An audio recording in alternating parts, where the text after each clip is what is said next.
Hello everyone, welcome to Two Car Pros. My name is Ryan and today we're going to be taking a look at how to change the oil for a V6 S10 from the year 2000. This also applies to the Chevrolet Blazer and GMC equivalents.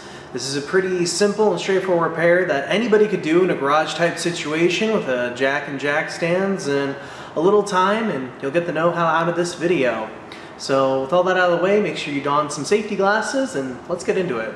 Alright, here is where we will be working today. It's basically on the driver's side, behind the driver's front tire.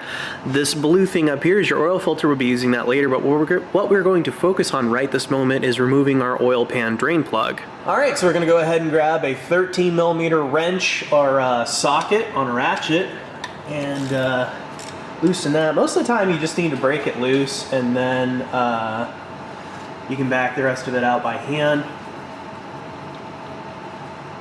Making sure, of course, you're wearing some safety goggles so that way oil doesn't get in your eye. My oil pan catch basin ready.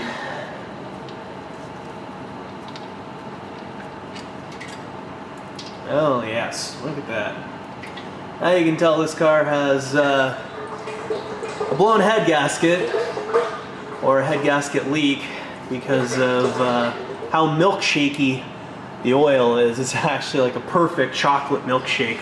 Okay, so we're just gonna let that drain out for now. So just for the record, engine oil is not supposed to look this way. If your engine oil looks this way, you have a blown head gasket, because this is like a perfect chocolate milkshake shade. And why sometimes you hear car guys say, oh, you milkshaked the motor. This is what they're referring to. That is not good. So we're gonna need to do a head gasket job or use some head gasket sealer and hope that works. But this video is not about that. This video is about oil change. I just wanted to go over that. You may have seen the oil come out that milkshakey hue. It's not the way it's supposed to look. Your oil's supposed to look like this, not like this. So here's our oil drain bolt here, and we can see that it has just a bunch of crud on the end of it.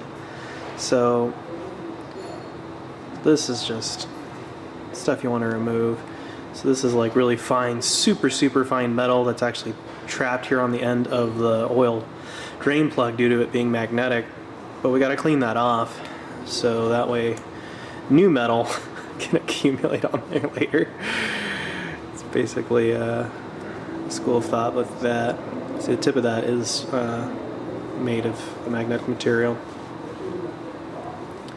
Then I clean that off real good. And we also need to inspect this seal here, and I can already tell you on ours the seal has failed. There was a lot of oil accumulating at the bottom of the bolt before we removed it, so we need to remove this seal and install a new one.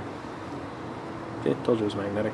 Grab a hook tool. You can also use a small standard screwdriver, but these little rubber seals fail, and they do make them so that way you can get the perfect rubber seal that just drops in and replaces it, but I'm going to use this one with the brass insert as well. That'll just go on there like that. There we go. Now it's better to have the rubber insert, but this one's not in terribly brilliant shape, and they do sell these at auto parts stores, so you could get that and put that back on, but this will work for our application today. Alrighty, now that our oil drop has slowed to this couple drops here, you're never going to get every drop of oil out of your engine unless you want to sit here and wait for a few days, but I don't have that kind of time. I'm going to spray off that mating surface real well with some carburetor spray and clean it best we can, like this. And if you're doing a head gasket on this thing, you're going to want to change the oil a few times until it stops looking milkshake completely. There we go. This is not good. You can go ahead and tighten that up. Wrist tight is fine. There we go. And now we can worry about the oil filter. Alright, next thing we can do is remove our oil filter here. I know it's going to be on stupid tight. Someone probably tightened it with the strength of Zeus. So I'm going to go ahead and use a large pair of channel locks to at least break it loose. Oh, just punctured the body of it.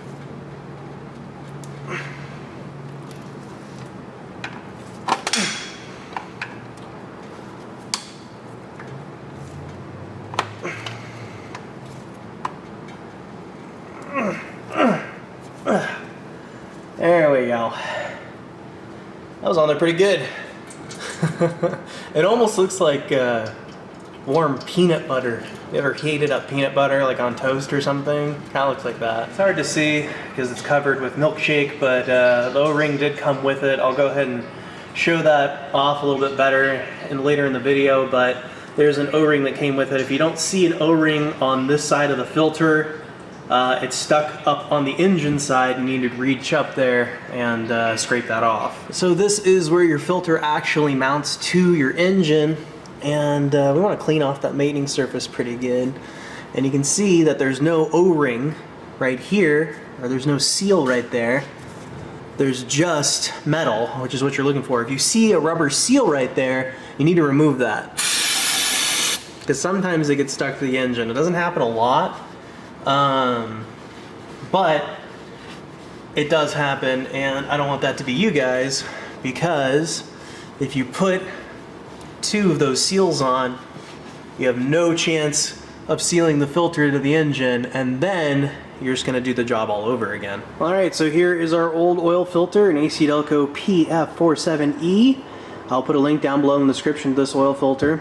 But I noticed I have this one in my stock. It's a brand new Motorcraft FL400S, and it goes on their small cars and trucks.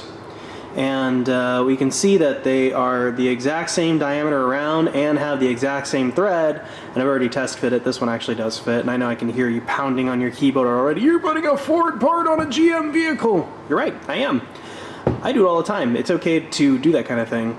But if you want to use the GM stuff, that's totally fine. I already read you the part number and the link's down below in the description, but I happen to have this one. It's gonna fit, it's gonna work, and I don't want to go to the parts store and buy another filter if I have one that works perfectly fine, and this one does. So we're gonna prep it just like we would if we had this one. The only difference is that it's a teeny bit longer, but the diameter is the same and the thread's the same, so it's gonna work for us just fine. Next thing we're gonna do is apply a little bit of new oil here to our fingertip and put a nice film on this seal. You can even see it, it's kind of nice and shiny. Oh, look at that. You don't want to put, you don't have to drown it in oil. A nice film on there is gonna make a nice seal for us that will last us for more miles to come. And no, you don't need to pre-fill your filter. That was an old standard you'd use on the big canister filters that took like a 3/4 of a quart to fill. These newer ones, they fill within half a second, so you don't need to pre-fill it. You can if you want to.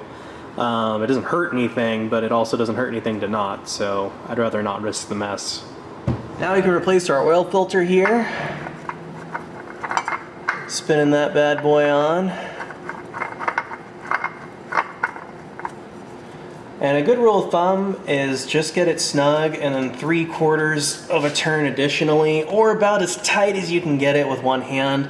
You don't want it on there ultra omega Hulk tight. You just want it on nice and snug so it doesn't leak. But always remember, you have to take this off again in the future. All right, now that we're topside, we can go ahead and remove our oil cap here.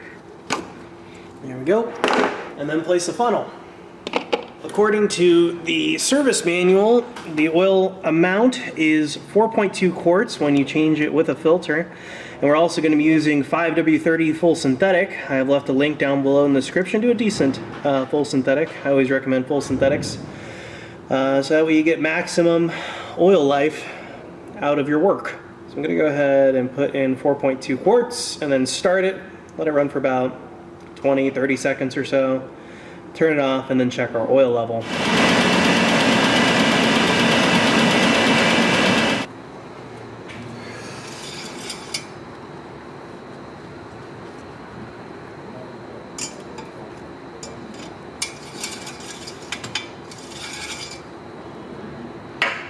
Alright, you can see that the bulk of the oil line is right at the end of my thumb there. It's right up on the cross hatchings, like a hair below it. It's actually perfect. 4.2 is perfectly correct. And you might see that there's a little bit, there's like another oil line on the top here. You don't pay attention to that. That kind of fools you. You want to see what the greatest bunch of oil is that you're actually reading down here. And you can see that our oil is still a little milkshaky, so if any of you, this won't apply to you because your head gasket's most likely fine. I'm going to change the oil again after I fix the head gasket issue, so don't worry about that. As far as your guys' job goes, you are all done as soon as you put the oil cap back on. Just like that, and your work's done. So that's how you change your oil on your S10 V6. It's really, really easy. There's really no trick to it. It is something that everyone can do and should be doing if you own an automobile. Doing this repair yourself will save you thousands of dollars over the lifetime of your vehicle, and you also know that the job is done correctly. Thank you so very much for watching. Make sure you're subscribed, and I'll see you next time.